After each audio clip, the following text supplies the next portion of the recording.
मैं बच्चों से भीख मंगवाता। गूंगी बच्ची भीख में बहुत सारे पैसे लाई। जब मुझे पता चला उसे इतने सारे पैसे कौन देता, जानकर मेरे होश उड़ गए। मेरा नाम रमेश है। मैंने अपनी ज़िंदगी में बहुत बड़े बड़े पाप किए थे, लेकिन सबसे बड़ा पाप किया था कि मैं मासूम और कम उम्र के बच्चों से भीख मंगवाता था।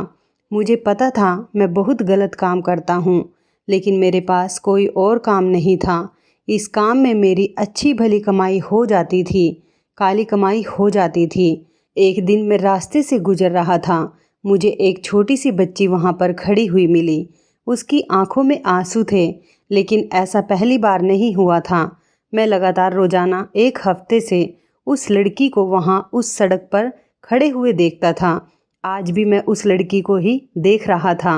वो एक छोटी सी लड़की थी और इतनी ज़्यादा खूबसूरत नहीं थी, लेकिन मेरे काम में उसका कोई ना कोई काम निकल ही आता।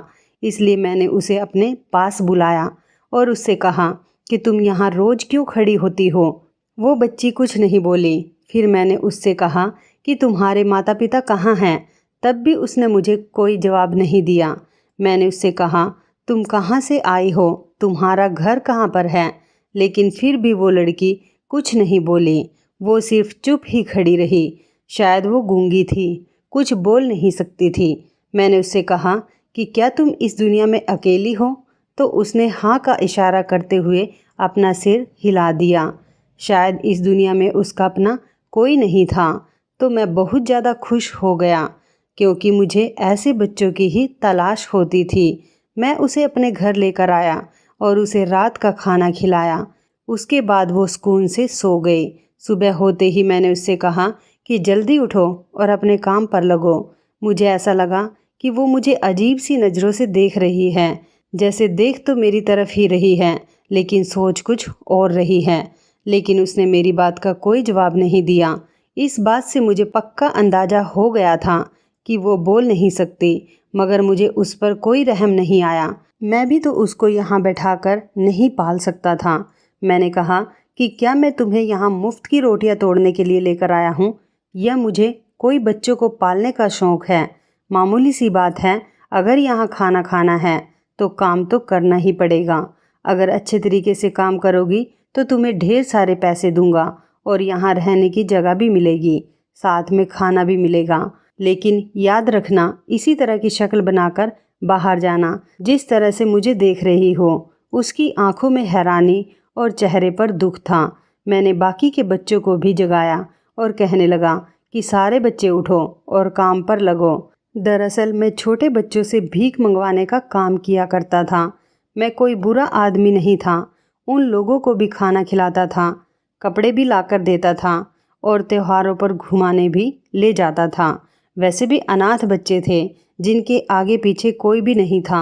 मैंने उन बच्चों को कहीं से अगवा नहीं किया था। ये बच्चे मुझे इसी तरह मिले थे जैसे आज ये लड़की मुझे मिली है, जिसका नाम मीनू था। कहते हैं कि इस धंधे में बच्चों को ज़्यादा पैसे मिलते हैं, लेकिन आजकल की आवाम तो इतनी गरीब हो गई है कि बच्चों को भी भीख नहीं देती। ये बच्चे अच्छी कमाई करके नहीं ला रहे थे। मैंने बच्चों को रखने के लिए एक घर लिया हुआ था और इतने सारे बच्चों का खाना बनाना भी कोई आसान बात नहीं थी। हालांकि वो अपनी मर्जी से खाना नहीं खाते थे। जितना खाना मैं उनको देता था उतना ही चुपचाप खा लेते थे, लेकिन फिर भी खाना बनाना तो मुझे ही पड़ता था। मेरे खर्चे ज़्यादा थे और आमदनी बहुत ही कम थी। मैं काफ़ी परेशान था कि क्या होगा और किस तरह से होगा।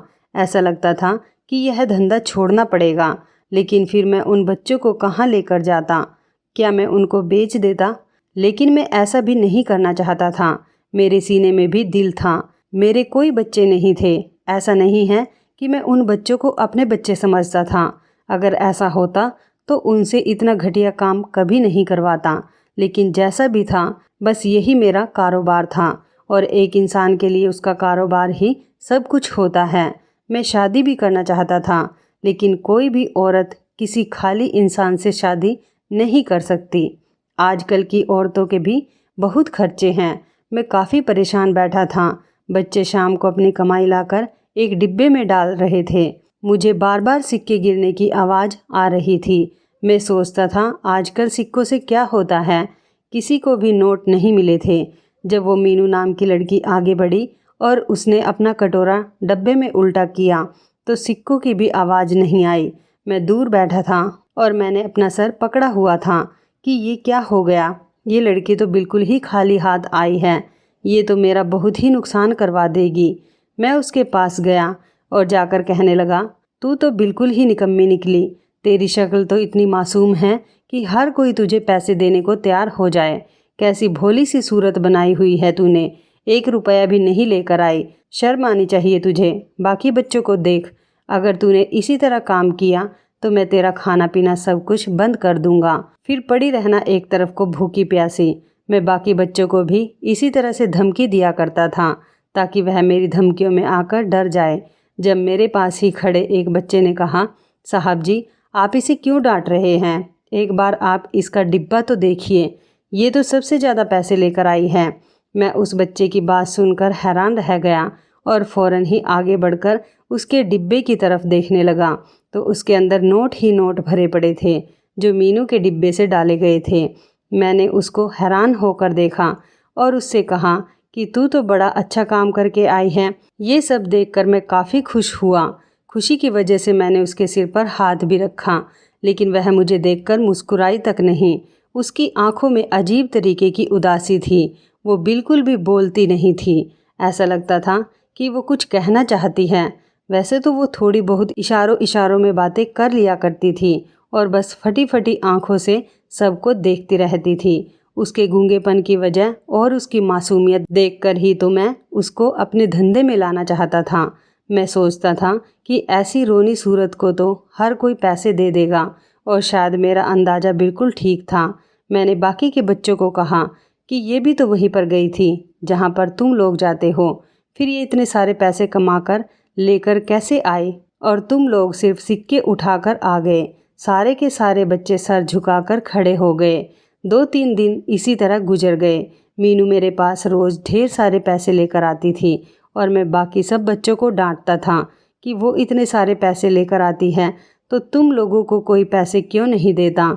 जिस सड़क पर सारे बच्चे जाते थे वो एक ही तो सड़क थी, वो मेन सड़क थी जहाँ से ज़्यादा गाड़ियाँ और भीड़ भाड़ गुजरती थी। उस रूट को माल रोड भी कहा जाता था।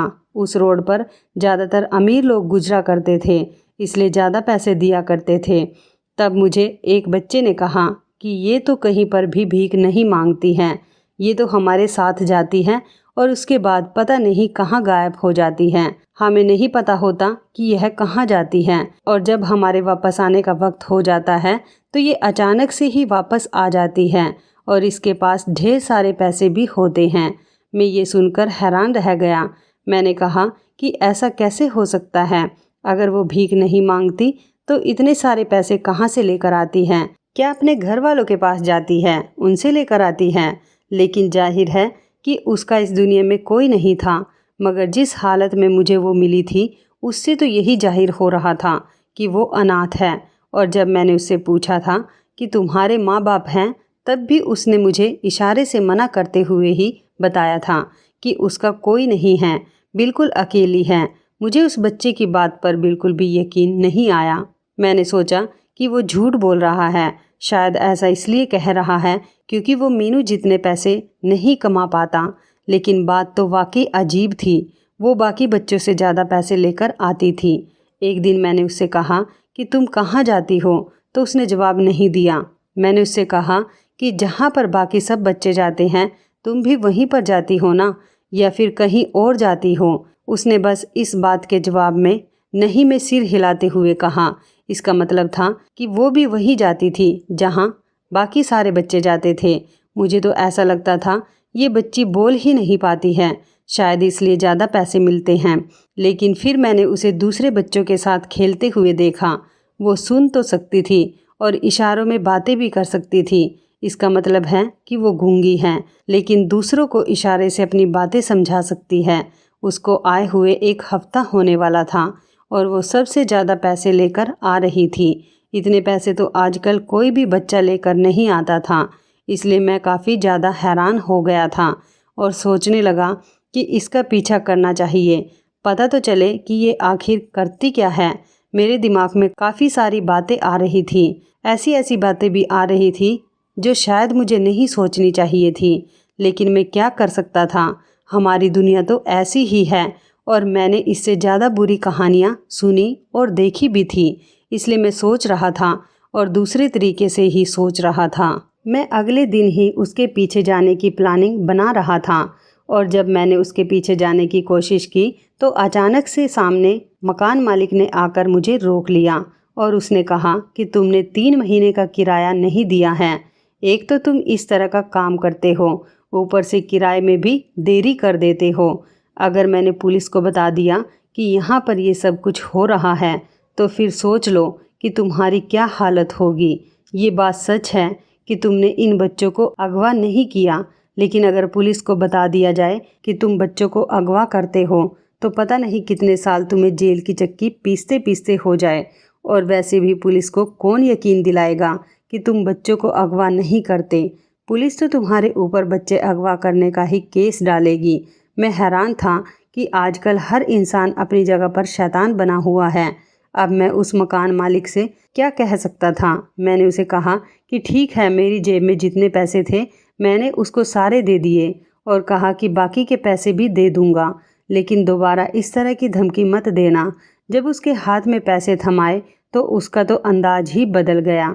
उसने कहा कि रमेश भैया फिक्र मत करो, ऐसी कौन सी बात है, घर वाली ही तो बात है, किसी को कुछ पता नहीं चलेगा। ये कहते हुए वह चला गया।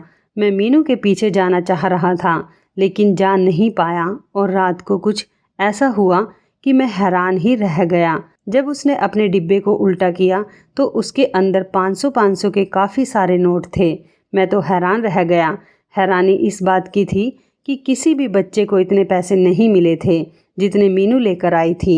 ये बच्ची गूंगी थी। मुझे लगता था कि शायद भीख देने वाले लोग भी अंधे हो गए।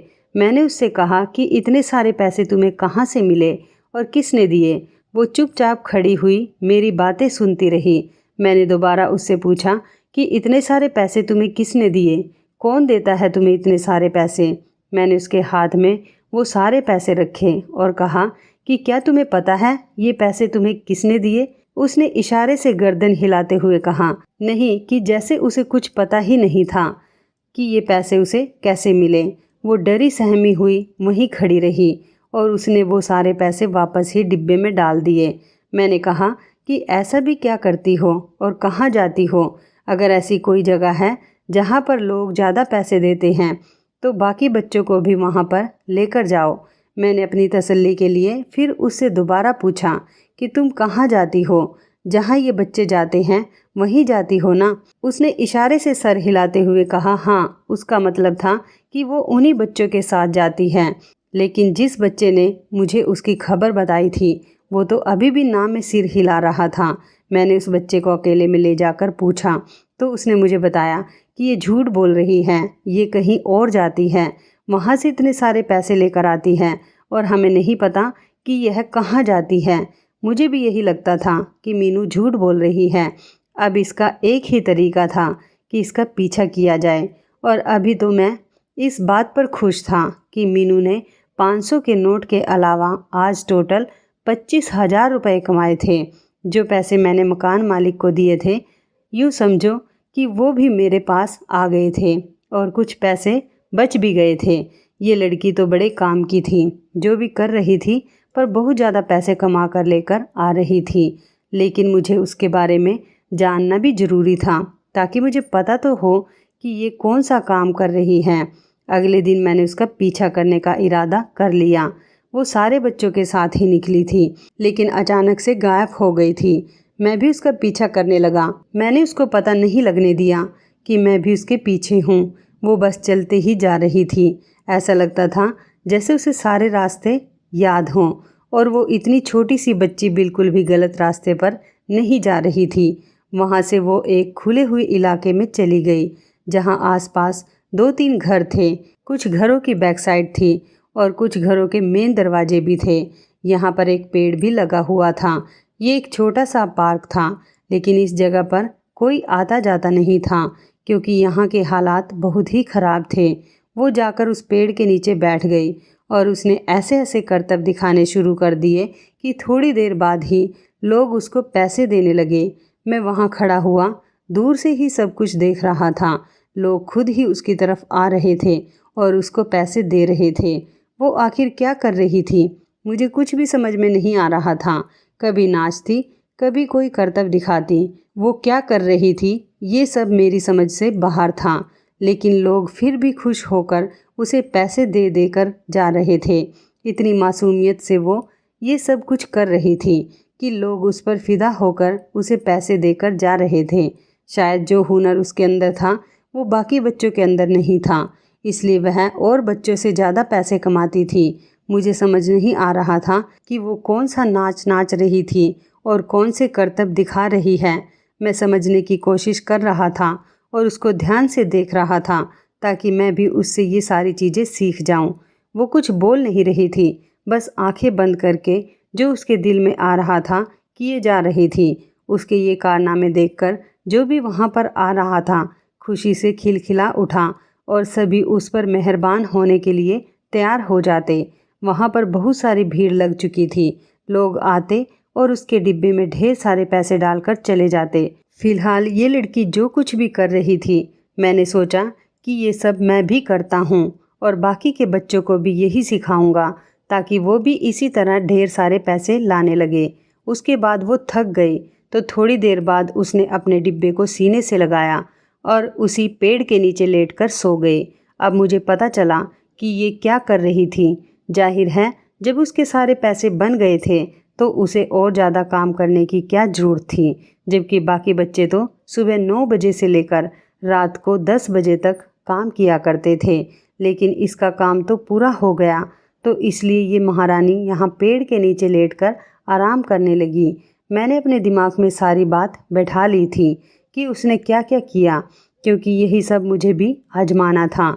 बस जब मैं ये सब कुछ खुद करने जाऊं तो मुझे सारी बातें याद रहे कि आखिर उसने यहाँ इस पेड़ के पास क्या क्या किया था, जिसकी वजह से भीड़ उससे इम्प्रेस हो गई थी। मैंने जब ये धंधा शुरू किया था मैं कहीं आता जाता भी नहीं था, क्योंकि लोगों को अगर पता चल जाता कि उन सब के पीछे मैं हूँ तो कोई ना कोई मुझे पुलिस के हवाले करवा ही देता।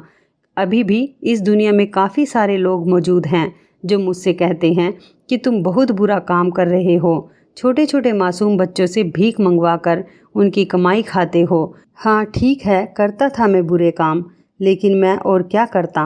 मैं अपनी ज़िंदगी से बहुत तंग आ गया था। कमाई का कोई जरिया नहीं था मेरे पास और कोई रास्ता भी नहीं था।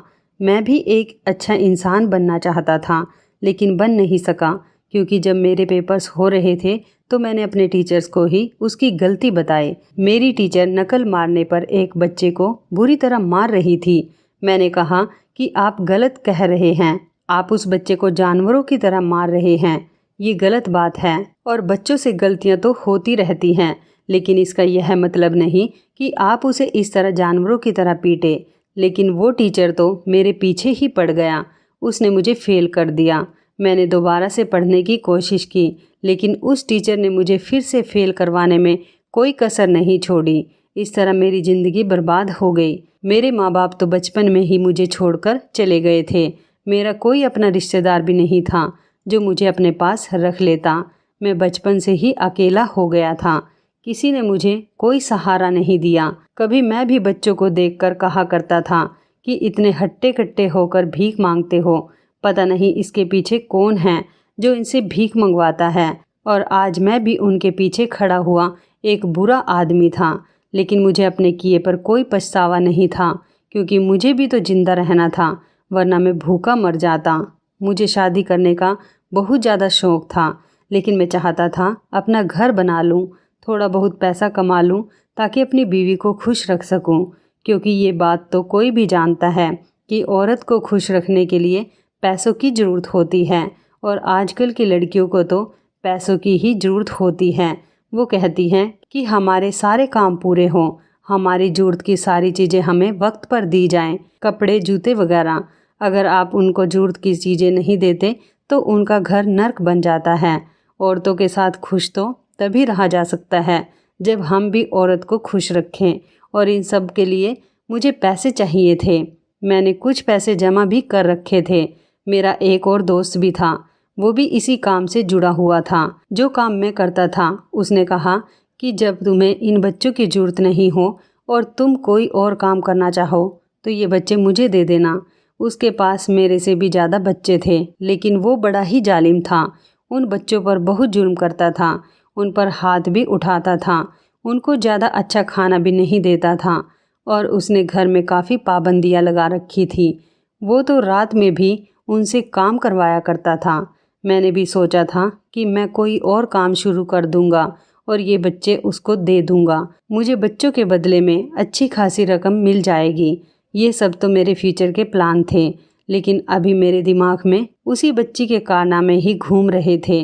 मैंने वो सब कुछ जो उसने किया अपने दिमाग में बैठा रखा था। मैंने इंटरनेट पर सर्च किया कि ये कौन से करतब कर रही है, लेकिन इंटरनेट ने भी उसके करतब को नहीं पकड़ा और मुझे भी कुछ समझ नहीं आ रहा था। मैं सारी रात बस यही सोचता रहा। फिर इस नतीजे पर पहुंचा कि अगर उसके ऐसा करने पर लोग उसको ढेर सारे पैसे दे जाते हैं तो फिर मुझे खुद भी ये काम करना होगा। मैंने अगले दिन फिर से उसका पीछा किया। इस बार मैंने लोगों पर नज़र रखी हुई थी। जो लोग उसे पैसे देकर जा रहे थे उनकी शक्ल ऐसी लग रही थी कि वो ये काम बहुत ही खुश होकर कर रहे हैं।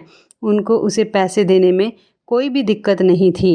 लोग तो उसे हज़ारों रुपए दे देकर जा रहे थे, वरना किसी फ़कीर को कोई 100 या 50 रुपए से ज़्यादा देकर नहीं जाता। आजकल चलो कोई 200 दे देता है, लेकिन यहाँ तो बात हज़ारों तक पहुँच चुकी थी। इसलिए सोचने की बात तो थी ही। मैंने 3-4 दिन मीनू का पीछा किया और 3-4 दिन तक मैंने देखा तो ये सब कुछ क्या हो रहा है।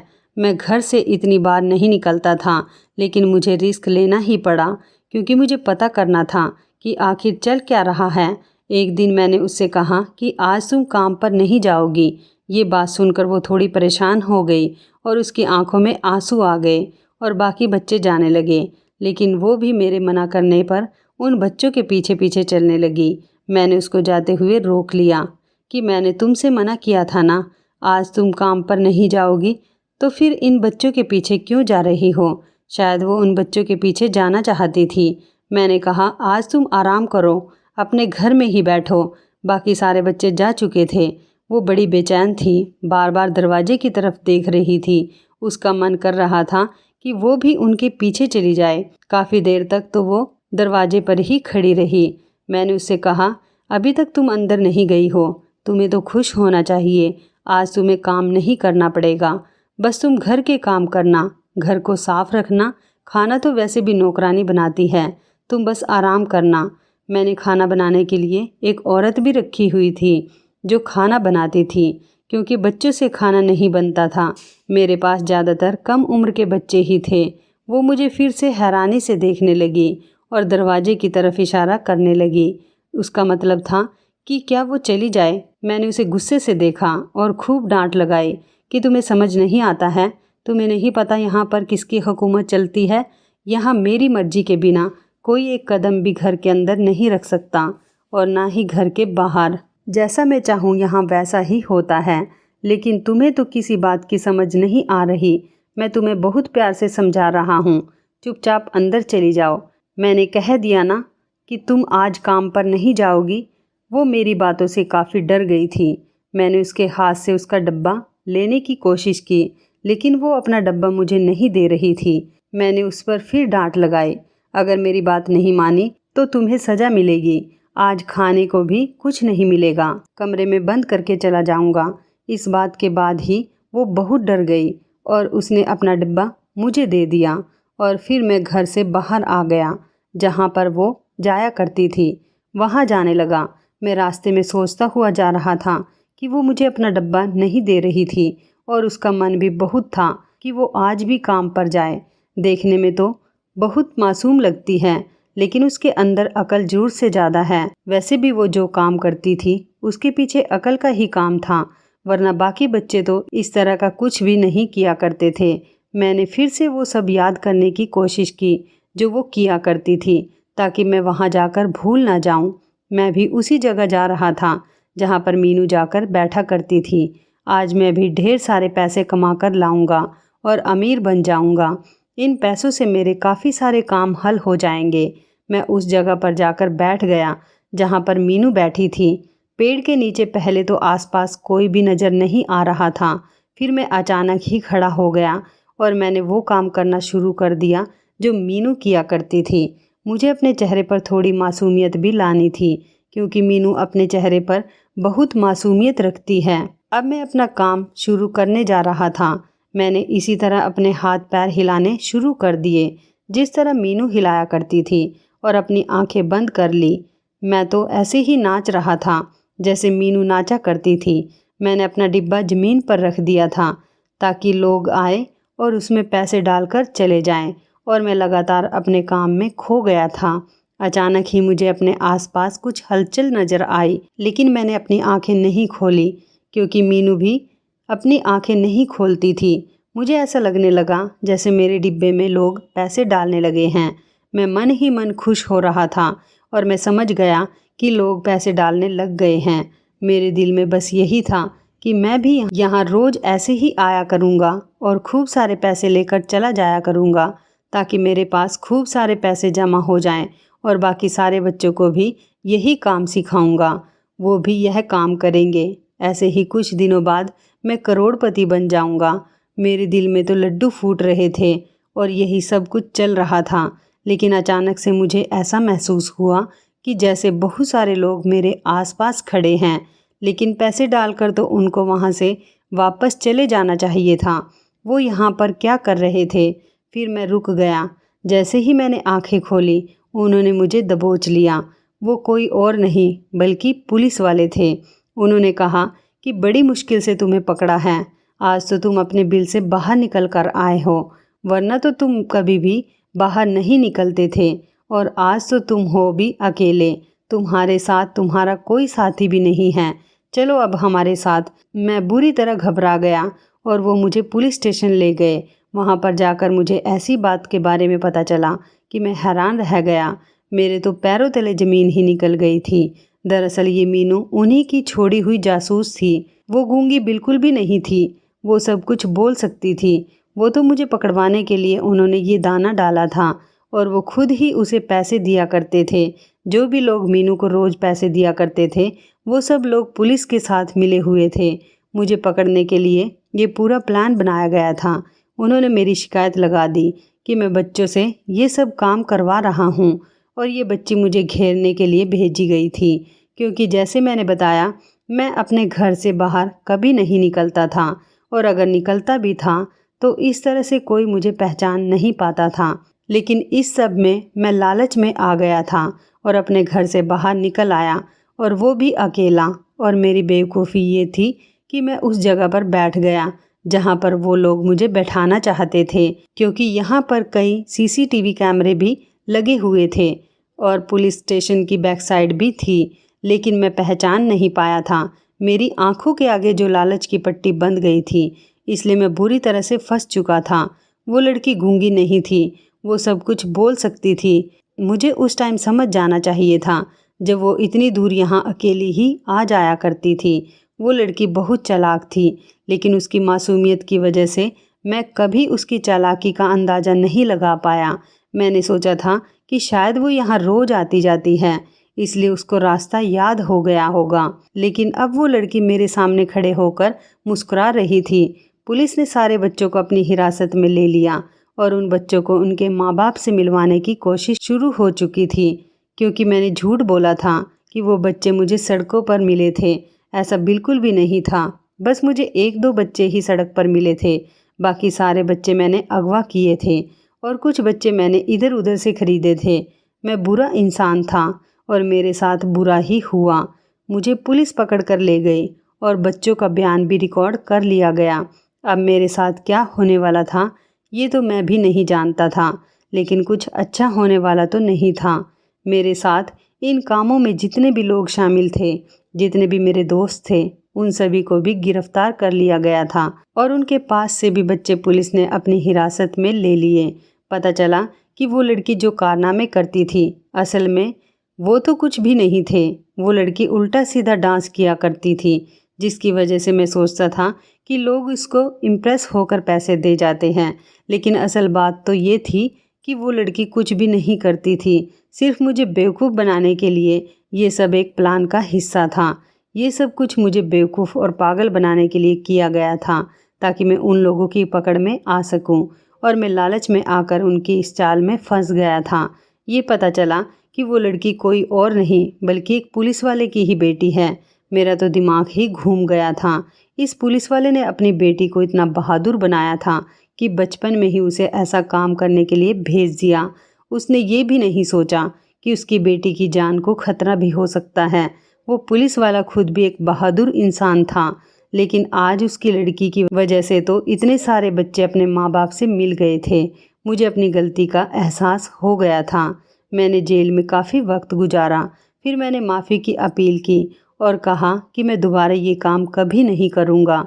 मेरी ज़िंदगी के कुछ साल तो बर्बाद हो गए, लेकिन जब मैं जेल से बाहर आया तो मैंने इस तरह के काम करने से तौबा कर ली। आज मेरा एक छोटा सा कारोबार है और मेरी बीवी भी है, लेकिन अभी तक हमारे यहाँ कोई औलाद नहीं हो रही है। मैं ऐसा कहना तो नहीं चाहता, लेकिन दिल कहता है कि शायद ईश्वर मुझे औलाद का सुख नहीं दे पाएगा, क्योंकि मैंने बहुत सारे बच्चों को उनके माँ बाप से अलग किया था। उसकी सज़ा तो मुझे मिलनी ही थी और मेरे यहाँ कभी भी अपनी औलाद पैदा नहीं होगी। मैं दिन रात ईश्वर से बस यही प्रार्थना किया करता था। मैं चाहता था कि मुझे भी अपनी औलाद का सुख जीते जी मिल जाए, लेकिन अभी तक ऐसा कुछ नहीं हो रहा है।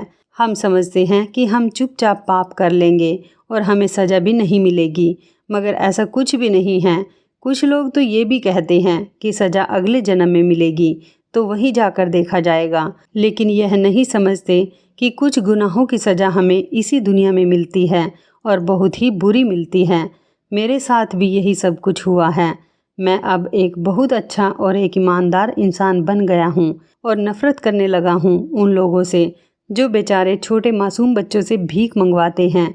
कभी रास्ते में चलते हुए मुझे कोई बच्चा दिख जाता है जो भीख मांग रहा होता है, मुझे उन पर बहुत तरस आता है। मैं इतना अमीर तो नहीं हूँ कि उनको अपने घर रख सकूँ, लेकिन मैं उनको बड़े प्यार से एक अनाथ आश्रम में छोड़ आता हूँ और वहाँ पर उनके लिए कभी कभार खाना या फिर छोटे मोटे तोहफे लेकर जाता हूँ। मैंने अपने गुनाहों की दिल से माफ़ी मांग ली है। बच्चे तो ईश्वर की देन होते हैं। बच्चों की असल ज़िंदगी तो उनका बचपन है, जो कि वो जी भर कर जी लेते हैं, खेलते हैं, कूदते हैं। बड़े होने के बाद तो वही बच्चे अपनी जिम्मेदारी संभालने लगते हैं। फिर कहाँ वो बच्चे रहते हैं, फिर तो वो बड़े हो जाते हैं और हम और आप जैसे बन जाते हैं। बच्चे फूलों की तरह नाजुक होते हैं। आप सब लोगों से गुजारिश करना चाहूँगी कि इन बच्चों को कभी मुरझाने मत देना। तो इस कहानी के बारे में आपकी क्या राय है, कमेंट करके ज़रूर बताइएगा। दोस्तों, आपको हमारी ये मज़ेदार कहानी कैसी लगी, आप हमें कमेंट बॉक्स में ज़रूर बताएं। यदि आपके पास भी ऐसी कोई प्यारी सी कहानी है या फिर ऐसी कोई कहानी जिससे कुछ शिक्षा मिले, तो आप हमारे साथ उसको ज़रूर शेयर करें। दोस्तों, यदि आपको हमारी ये वीडियो अच्छी लगे तो आप हमारी इस वीडियो को लाइक शेयर ज़रूर करें और ऐसी ही दिल को छू लेने वाली प्रेरणादायक कहानियाँ सुनने के लिए हमारे चैनल को भी सब्सक्राइब करें। और यदि आप हमें फेसबुक पर देख रहे हैं तो आप हमारे फेसबुक पेज को लाइक और फॉलो ज़रूर करें। तो दोस्तों, फिर मिलते हैं ऐसी ही ज़बरदस्त कहानी या टिप्स के साथ नई वीडियो में। तब तक के लिए धन्यवाद। आप सभी अपना ख्याल रखना। आपका दिन शुभ व मंगलमय हो।